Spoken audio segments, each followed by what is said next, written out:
Hello, and welcome back to another lecture. In this lecture, we are going to be creating two roles that we need for this project.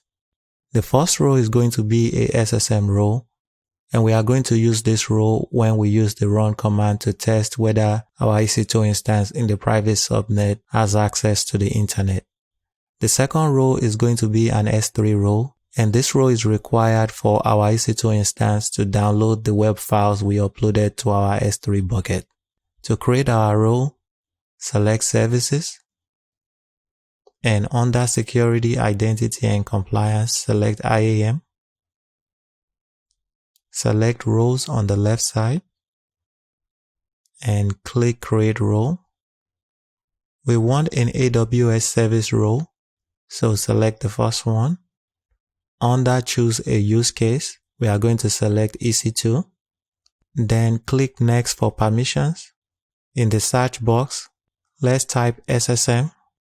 And once you type SSM in the search box, you should see this Amazon SSM Full Access.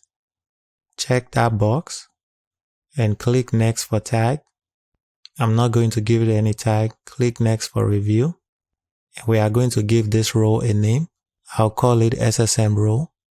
Once you've given it a name and you can give it a description, then click Create Role. We have created our SSM role and you can see it here. Let's create our second role for S3. I'm going to select Create Role again. It is going to be AWS Service. Under Choose a Use Case, we're going to select EC2. Click Next for permission. This time in the search box, type S3. And once you type S3, you should see the S3 Full Access over here. Click the checkbox. Click Next for tags. I'm not going to add any tag. Click Next to review. Give it a name and we are going to call it S3 role.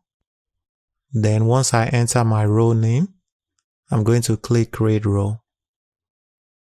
And we have those two roles in our account now. So when we are launching our EC2 instance, we can use this role. This is how you create a role in your AWS account. And these are the two roles we need for this project. Thank you, and I'll see you in the next lecture. Bye.